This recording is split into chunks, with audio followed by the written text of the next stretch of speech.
Alors, bonjour tout le monde, je vais faire une petite vidéo pour, pour délivrer un message du moment qui va être je ne sais pas quoi, Inch'Allah. Alors,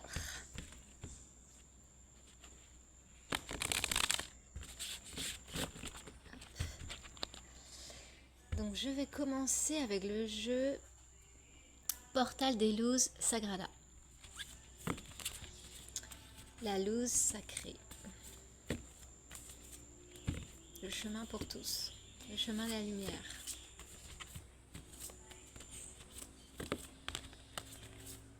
Hop.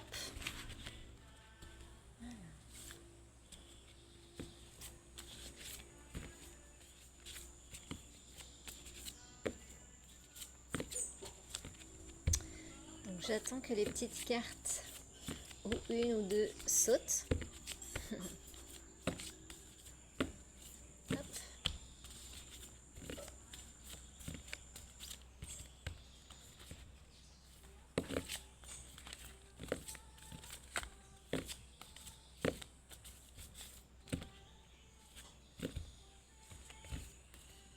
Hop. Ah, la Luna. La Luna. Alors. Et donc celle-là. La Luna. Donc du coup, je viens de dire le portail des Luz Sagrada. La Luz, le chemin de tous pour tout le monde. Et ça passe forcément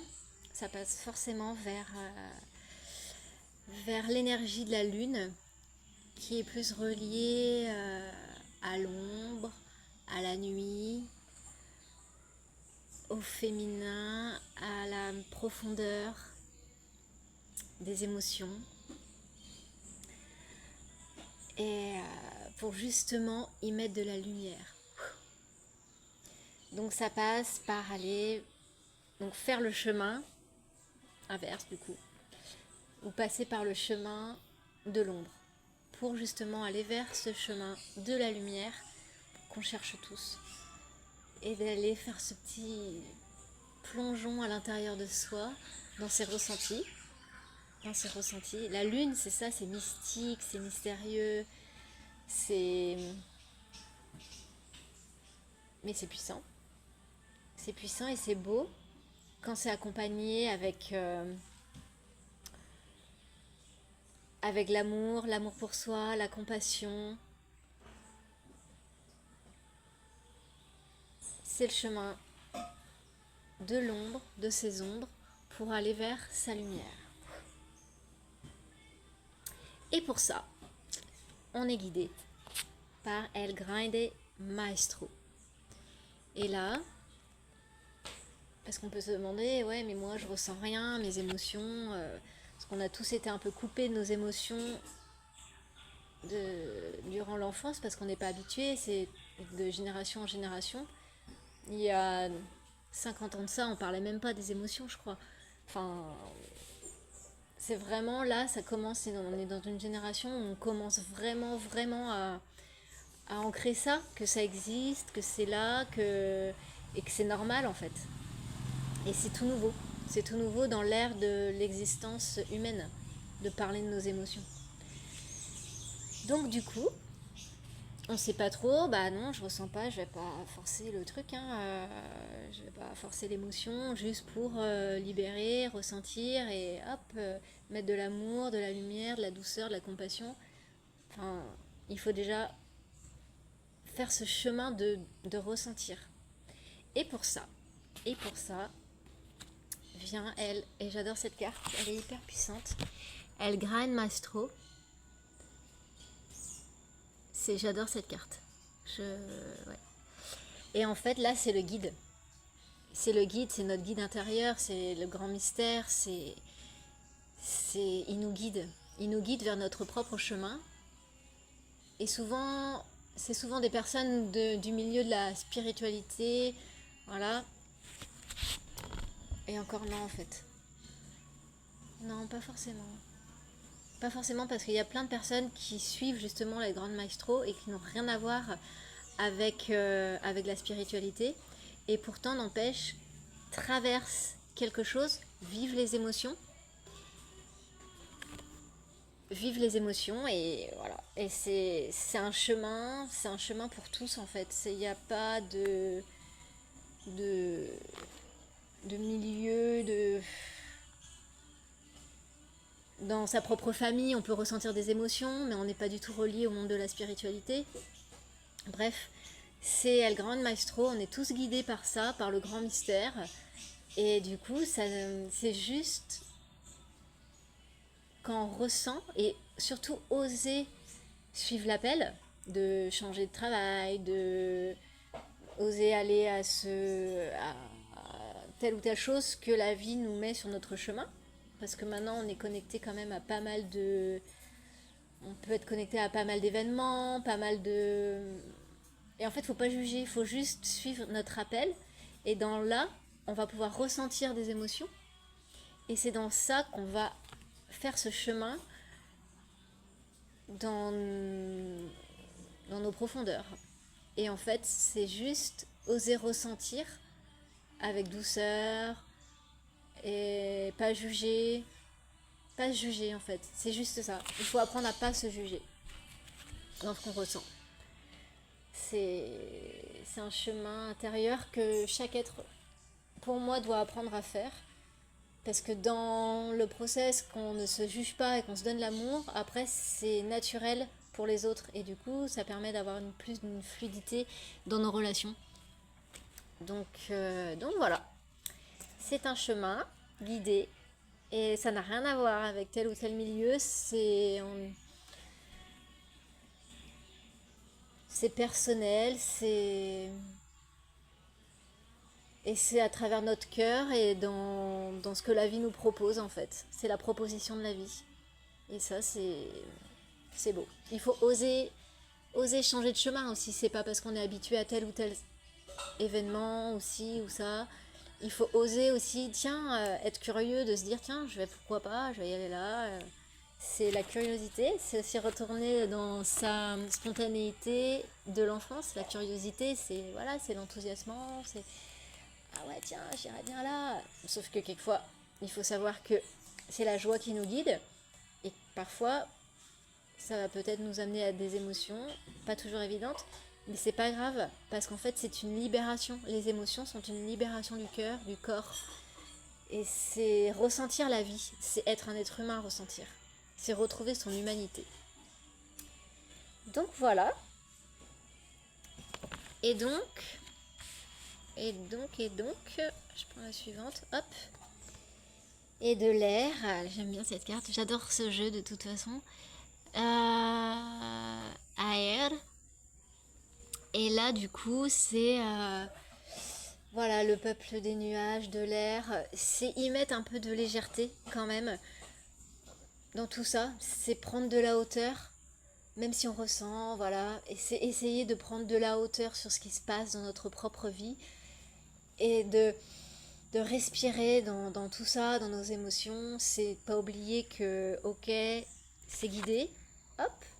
Quelquefois on peut ressentir la joie, la tristesse, la colère, enfin toutes des émotions qui fait qu'on est un être humain en fait. Et c'est un travail de profondeur avec la lune, c'est protégé quand c'est guidé par le grand maestro. Il faut y mettre de l'amour, de la compassion. Et surtout, pas oublier cette légèreté et se prendre cette hauteur dans notre propre vie. C'est savoir, ok, c'est bon. Et respirer, toujours respirer. Donc voilà. Hop. Ça sera tout pour le petit message du jour. Donc je remonte les petites images parce qu'elles sont trop belles. La Luna.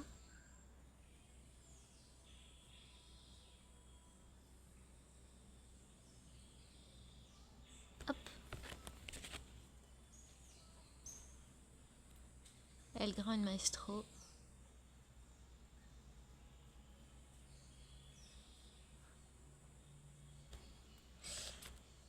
Et Air.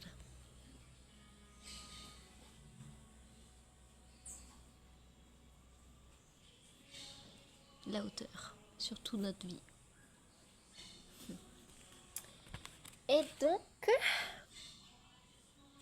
je vais quand même prendre une dernière carte. L'oracle du tambour. Donc là, l'oracle du tambour, c'est plus relié au monde, c'est un jeu de cartes plus relié au monde chamanisme. Voilà, le monde chamanique. Mais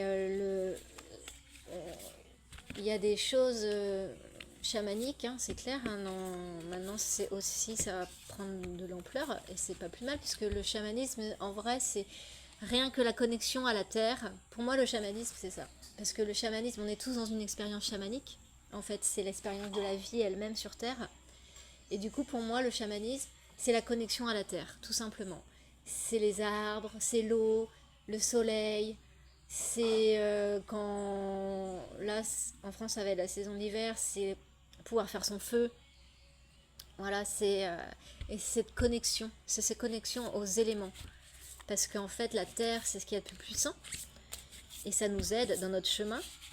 Et le chamanisme pour moi c'est ça en fait, c'est la connexion à plus puissant. Et la terre, les éléments, rien de plus.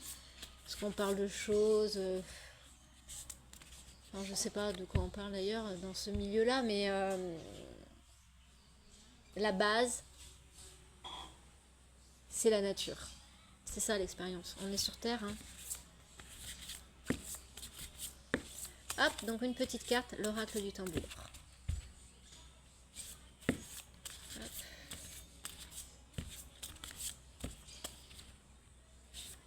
Et de parler des éléments, eau, terre, tati tata. Il y a dans la médecine chinoise aussi, tout ça, c'est des choses invisibles, mais la connexion, c'est la terre, c'est le réel. C'est savoir faire son feu, marcher pieds nus, sentir la terre. C'est. Il y en a qui sont bien plus dans l'expérience spirituelle et chamanique que ceux qui y sont dans le milieu, en fait. Parce qu'ils travaillent la terre tous les jours, ils sont en connexion avec les éléments, parce que ils vont dans la rivière et ils sentent le froid de l'eau sur eux. C'est bien plus sensé, en fait.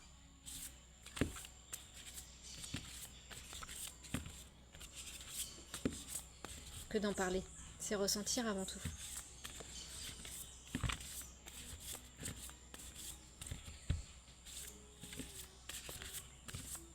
Hop.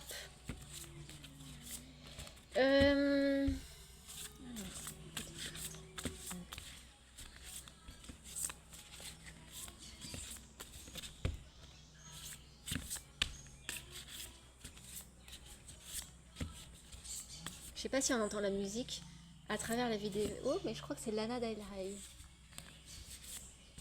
Ah oui, j'adore. Hop. Lana Del Rey. Et ben voilà. Pour appuyer sur ce que je viens de dire, c'est la mère Terre. On voit cette carte, donc la Terre, dans le cosmos, avec des planètes autour, puisqu'on est dans un... Voilà, la Terre, dans l'espace, dans l'univers, à notre échelle, ça paraît immense, et dans l'espace de l'univers, c'est tout petit. C'est le microcosme, macrocosme, et à l'intérieur de notre corps, c'est pareil. Dans le tout de notre corps, c'est grand, mais à l'intérieur, ça se vit énormément de choses. Nos cellules, c'est le microcosme. Il y a la vie à l'intérieur de nous, et notre corps, la connexion à la terre, mère, c'est aussi la connexion à notre corps. Ressentir dans notre corps les choses, c'est hyper important. C'est essentiel, c'est notre véhicule terrestre. Et c'est beau en fait de pouvoir se connecter à son corps et d'oser aller dans des événements où on permet de se connecter à ce corps. On n'est pas habitué, nous, dans notre pays occidentaux, à ça, parce que c'est pas notre culture de base, et pourtant c'est essentiel en fait. Dans les pays asiatiques, voilà, le tai chi, le yoga, tout ça, enfin bref, je sais pas. Enfin, c'est des pratiques ancestrales qui sont hyper nécessaires. Même le massage, c'est quelque chose, c'est le bien-être, et ça passe par le corps, et c'est aussi c'est prendre soin de soi, de sa santé, de tout ça. Et en tout cas, donc la Terre, voilà, la Terre-mère, dans le cosmos, la connexion. On a une mauvaise connexion à la Terre-mère dans le monde entier, en fait. Et c'est aussi la terre-mère, ça, à notre rapport à la mère, notre mère originelle, notre mère qui nous a porté bébé. Et on a une mauvaise relation. Il y a quelque chose, mais qui est en train de se nettoyer là, en ce moment. On a une autre connexion avec les enfants. Ça évolue quand même grandement, heureusement, j'ai envie de dire, parce que mon Dieu, au secours. C'est bref, l'enfance n'existait pas avant. Et, et le rapport à la terre-mère, c'est aussi le rapport, le respect qu'on a pour, pour la mère en fait, pour ce rôle, pour ce rôle. Mais du coup, ça passe par les femmes qui décident d'être mères déjà, pleinement, en conscience, et